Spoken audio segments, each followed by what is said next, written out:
Good morning and welcome to the first edition of the show for the week. It promises to be an exciting package. I'm Yemi Adebayo. And I'm Cecilia Mogbe. Let's get started with the show. Of course, we're starting with the big one that came out on Sunday night, right? I'll say.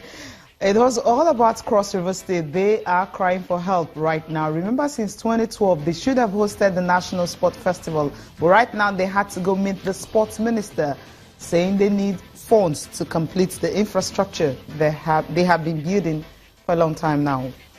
Also on the program, 4 Chan Eagles, they will be facing a big hurdle. Benin Republic, that's their opponent, for them to get a ticket to the African Nations Championship. And this match is going to take place next month. All right.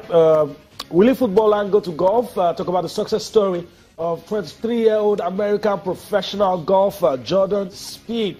He survived a roller coaster first final round at the British Open to emerge winner, and we'll be talking about him on the show. 3 titles for him in the calendar year, and he's done a lot for himself. Yeah, a lot. I mean, I remember what happened at the Augusta. Now that he had a meltdown in 2016, so he didn't want to have that. So he had to put up a very spectacular performance, and of course, he had to win the British Open. Well, if you win that major, you know that yes, you're good. He's just 23, and he's having so many success. He's carded about 1 under par 69 to finish on 12 under par for the tournament, and he had to fight till the end against Matt Kuchar. So I think the thing is, for Matt Kuchar, maybe he should have done better, but then Jordan Spieth was on fire, no meltdown. He just went ahead to clinch it. Yeah, and he emerges as one of the youngest players to win this. Names like Seve Ballesteros comes to mind. Some of the young players that have been able to do this, and Jordan Spieth. I mean, a lot has been said about this young man, and it proves once again that he's a man for the big occasion, and he did it in Grand Slam at the British Open. Yeah, if you know that the way he started the day with 3-stroke lead. I mean, he was, Matt Kuchar was 3-stroke ahead and all that, but then somehow, the way he was able to come into, the game and just see how he was able to drive widely into the dunes on the 13th hole, and that was how the drama started, and Spieth just head on. He head on. I think the fact that he wasn't really feeling the pressure, he didn't want to, let it go, just holding on, and he was able to force a penalty stroke, and then after that, he got what he wanted. Yeah, end of story. His name on the winners label, and he has done himself good. History will remember him. We're going to forget all the struggles that he had, and everything just went on well for him. Yeah, that's where he won the U.S. Open, the U.S. Masters, and the U.S. Open in 2015. Yeah. He's joining the likes of Jack Nicklaus to become one of only 2 players to win 3 legs of the career Grand Slam before turning 24. Tiger Woods was 24 when he won his 3rd different major, but he's 23 and he's already joining the great Jack Nicklaus. Yeah. Let's just enjoy the highlights.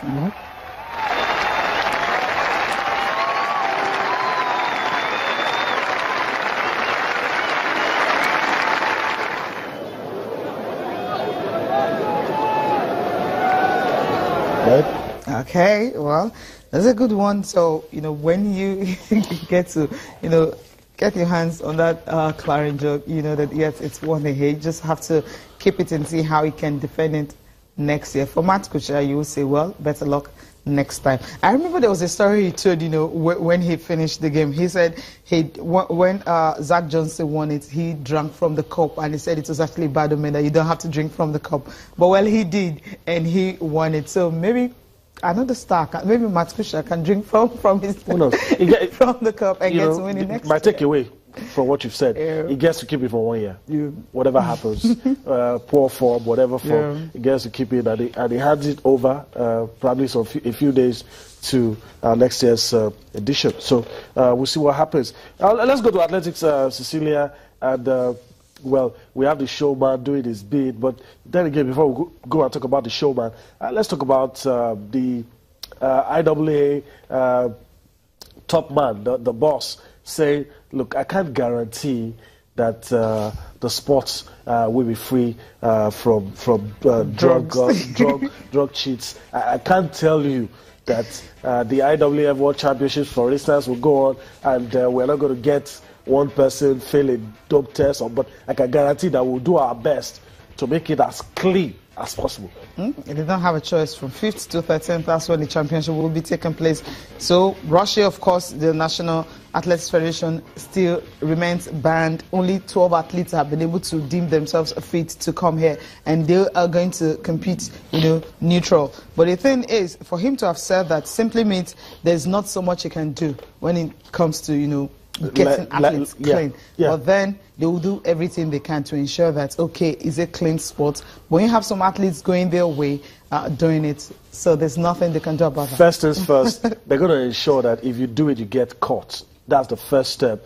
And they have beamed their searchlights to many years back. So that is first. Like for Russia, they tried to make Russia comply. Yeah. I mean, I don't know what the Russians have to hide, but they tried, but they saw that the timeline, the Russians weren't following the timeline. And, we've had cases that, look, it's not just the Russians, some other people, are getting smarter.